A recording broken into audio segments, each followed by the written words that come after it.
Hello मेरे प्यारे दोस्त, कैसे हो आप लोग। तो फिर से हम आपके साथ जुड़ चुके हैं क्लास 9 का साइंस चैप्टर 1 लेकर, जिसका नाम है मैटर्स इन आवर सराउंडिंग। मतलब हमारे आसपास के जो मैटर्स है उसके बारे में हम लोग क्या कर रहे हैं, पढ़ रहे हैं। हमने मैटर्स के स्टेट्स को पढ़ा, सॉलिड, लिक्विड, गैस। हमने मेल्टिंग पॉइंट पढ़ा, लेटेंट हीट पढ़ा, बॉइलिंग पॉइंट पढ़ा, लेटेंट हीट ऑफ वेपोराइजेशन पढ़ा, इफेक्ट ऑफ टेम्परेचर पढ़ा, इफेक्ट ऑफ प्रेशर पढ़ा।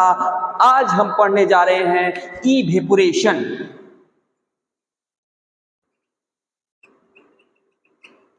इवेपोरेशन क्या होता है सर ये इवेपोरेशन? तो वाष्पीकरण नाम सुने हो, वाष्पीकरण, जो भाप बन के उड़ जाता है। जैसे सुने हो ना कि जो जो चारों तरफ पानी है वो क्या होते रहता है, वाष्प बन के आकाश में उड़ते रहता है और वही जाकर बादल बन जाता है और फिर बरसता है। वही इवेपोरेशन, वही वाष्पीकरण के बारे में हम लोग पढ़ेंगे। जैसे अब छत पे या कहीं भी कपड़ा क्या करते हो, डाल देते हो भीगा हुआ कपड़ा, तो क्या हो जाता है, सूख जाता है। तो वो पानी कहाँ जाता है, उसी के बारे में तो पढ़ेंगे। वही तो है इवेपोरेशन। मतलब लिक्विड कन्वर्ट हो गया किसमें, वेपर में। लिक्विड का कन्वर्जन वेपर में, लेकिन कंडीशन ये है कि बॉइलिंग पॉइंट के नीचे। मतलब यदि वाटर का बॉइलिंग पॉइंट 100 डिग्री सेल्सियस है तो इवेपोरेशन क्या होगा, 100 डिग्री से कम ही टेम्परेचर पे होगा।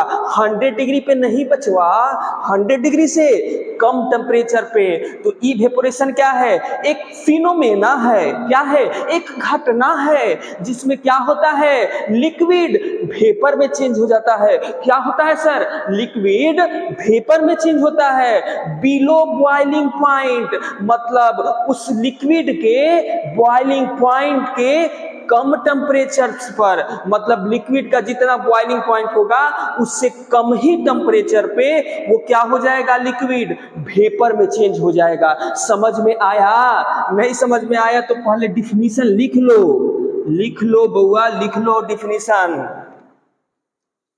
It is the phenomena, the phenomena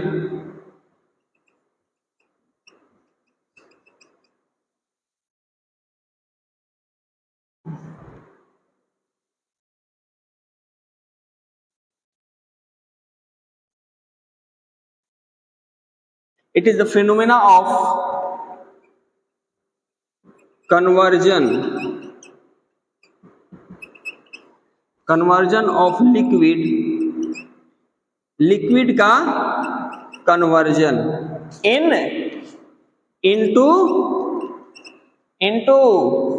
vapour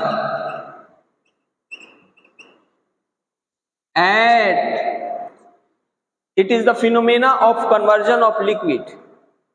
ठीक है, यह क्या है, एक फिनोमेना है जिसमें क्या होता है, it is the phenomena in which conversion of liquid. एक मिनट, इसको थोड़ा सा और लैंग्वेज को अच्छा कर दे।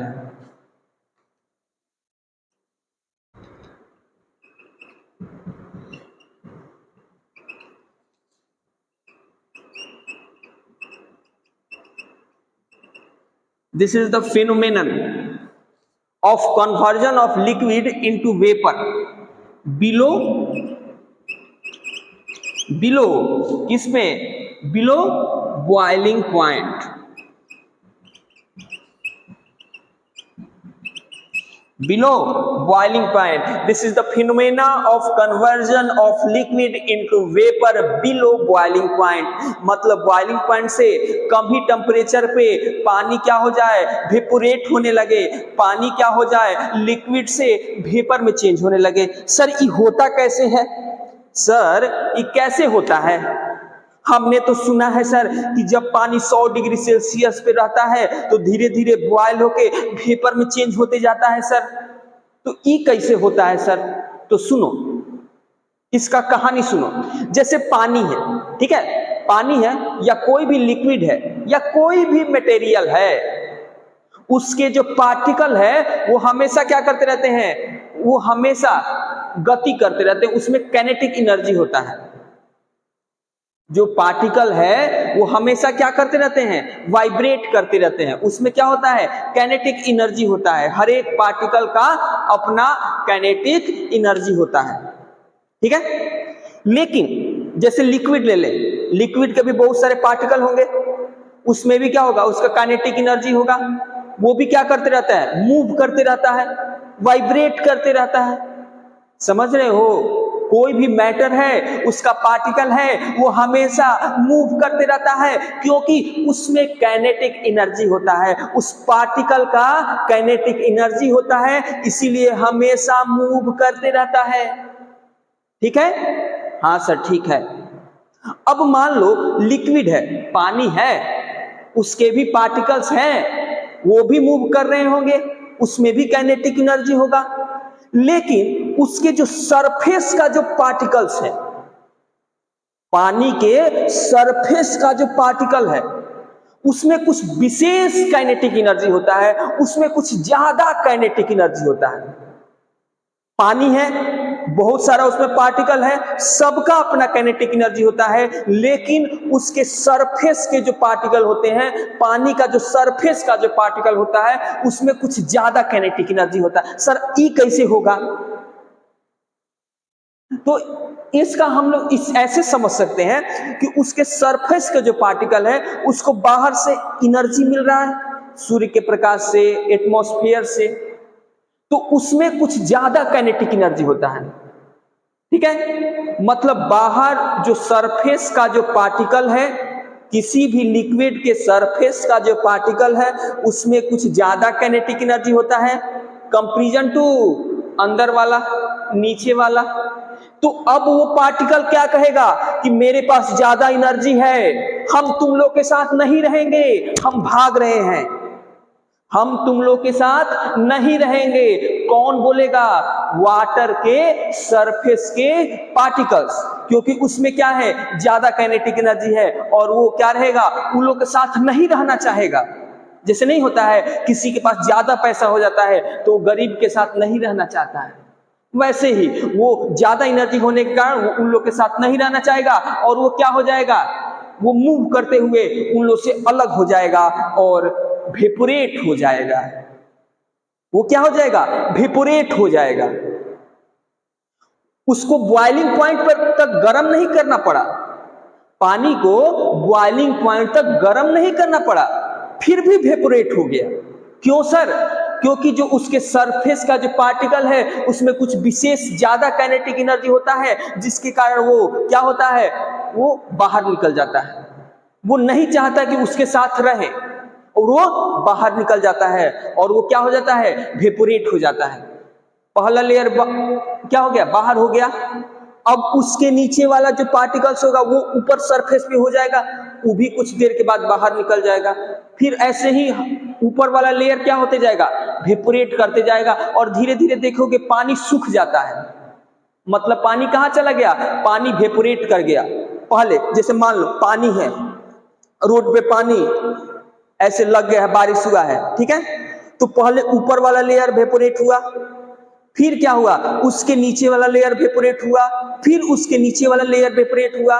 मतलब जो लेयर सरफेस पे आते गया, जो पार्टिकल सरफेस पे आते गया, उसमें क्या हो गया, बाहर से कुछ एक्स्ट्रा काइनेटिक एनर्जी आ गया, जिसके कारण वो क्या हो गया, उड़ के वेपोरेट हो गया। और यही इसी को तो कहते हैं इवेपोरेशन।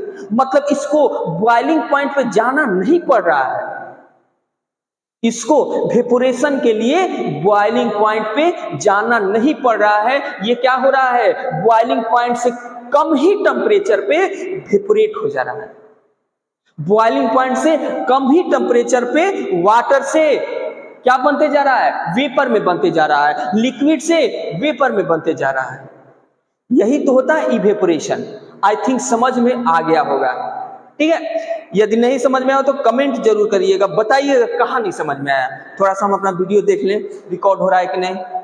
ओके, हो रहा है। चलिए अब देखते हैं हम लोग कि इस इवेपोरेशन पे किसका किसका इफेक्ट पड़ता है। मतलब वाष्पीकरण पे किसका किसका इफेक्ट पड़ता है, मतलब वाष्पीकरण इवेपोरेशन कब ज्यादा होगा कब कम होगा, समझ रहे हो, इवेपोरेशन कब ज्यादा होगा कब कम होगा। तो फर्स्ट ये लिखो, इंक्रीज द सरफेस एरिया,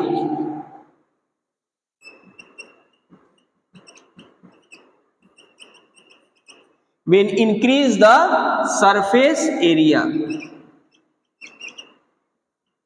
जब आप सरफेस एरिया को बढ़ा दो, मतलब पानी को कटोरी में रखे हो, बाल्टी में रख दो, पानी को एक बड़ा सा टब में उसी पानी को फैला दो, समझ रहे हो, मानो 1 लीटर पानी है, कटोरी में रखे हो, उसी 1 लीटर पानी को बाल्टी में रख दो, उसी 1 लीटर पानी को पूरा बड़ा सा बर्तन में फैला दो, तो क्या होगा, पानी का सरफेस एरिया बढ़ेगा कि नहीं, पानी का सरफेस एरिया बड़ा वाला बर्तन में डाल दिए तो सरफेस एरिया बढ़ गया, मतलब सरफेस पे ज्यादा अमाउंट में पार्टिकल आ गए, मतलब सरफेस पे ज्यादा अमाउंट में पार्टिकल आ गए और उनको ज्यादा काइनेटिक एनर्जी मिलेगा, तो क्या होगा, ज्यादा अमाउंट में क्या होगा, वाटर वेपर में चेंज होगा।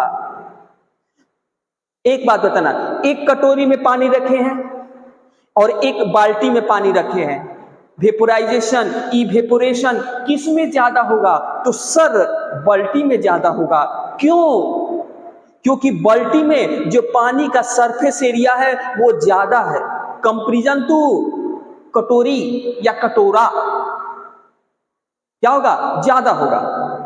तो ज्यादा यदि सरफेस एरिया है मतलब सरफेस पे वाटर का जो पार्टिकल है वो ज्यादा है, बाहर से उसको एनर्जी ज्यादा काइनेटिक एनर्जी मिला और वो क्या हो गया, ज्यादा अमाउंट ऑफ पार्टिकल इवेपोरेट हो गया, समझ में आया।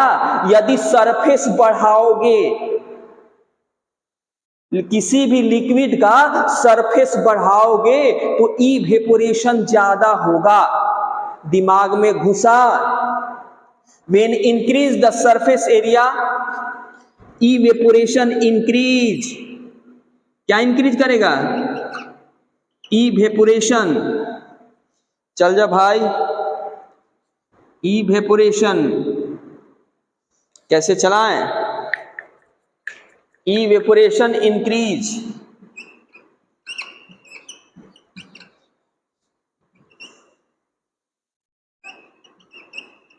इवेपोरेशन इंक्रीज, समझे। यदि सरफेस एरिया बढ़ाओगे तो इवेपोरेशन क्या हो जाएगा, इंक्रीज हो जाएगा। जैसे कपड़ा सुखा रहे हो आप, छत पे जाके कपड़ा सुखा रहे हो, कपड़ा को क्या करो, कपड़ा को क्या करो, कम सरफेस एरिया में उसको सिकुड़ा कर रख दो, ठीक है, कम सरफेस एरिया में, तो उसको सूखने में ज्यादा टाइम लगेगा। वही कपड़ा को ज्यादा में फैल, जैसे कपड़ा हम लोग पसार छत पे डालने जाते हैं ना सुखाने के लिए, तो क्या करते हैं, पूरा फैला देते हैं कपड़ा को, क्यों फैला देते हैं, ताकि इवेपोरेशन ज्यादा हो, उसमें जो वाटर के पार्टिकल हैं वो ज्यादा से ज्यादा इवेपोरेट हो जाए, तो पार्टिकल ज्यादा से ज्यादा इवेपोरेट हो जाएंगे तो जल्दी सूख जाएगा, समझ रहे हो। इसीलिए जब आप छत पे कपड़ा डालते हो तो उसको पूरा फैला देते हो, सरफेस एरिया बढ़ा देते हो, ताकि ज्यादा से ज्यादा क्या हो, इवेपोरेशन हो, जल्दी कपड़ा सूख जाए, जल्दी कपड़ा सूख जाए। तो यदि सरफेस एरिया को, यदि मतलब जहां भी पानी जल्दी सिखाना है, जैसे मान लो रोड पे पानी एक गड्ढा में लगा है, ठीक है, तो उसको क्या करते हैं, पानी को फैला देते हैं, तो क्या होता है, जल्दी सूख जाता है, क्यों, क्योंकि पानी को जल्दी ज्यादा फैलाए आप तो क्या होगा, उसके पार्टिकल ज्यादा इवेपोरेट होंगे, पानी का सरफेस बढ़ गया तो ज्यादा पार्टिकल इवेपोरेट हो गए, ज्यादा पार्टिकल इवेपोरेट होगा तो जल्दी सूख जाएगा। कंसेप्ट क्लियर हो रहा है कि यदि सरफेस एरिया को यदि आप टेम्परेचर को भी बढ़ाओगे तो इवेपोरेशन क्या हो जाएगा, बढ़ जाएगा। कैसे सर, मान लो एक खूब तेज धूप किया है, एकदम जल रहा है शरीर, उसमें कहीं रोड पे पानी लगा है या कपड़ा सुखा रहे हो तो वो जल्दी सूख जाएगा। क्यों सर? क्योंकि उसमें हीट ज्यादा है। हीट ज्यादा होने के कारण इवेपोरेशन ज्यादा होगा और जल्दी सूख जाएगा।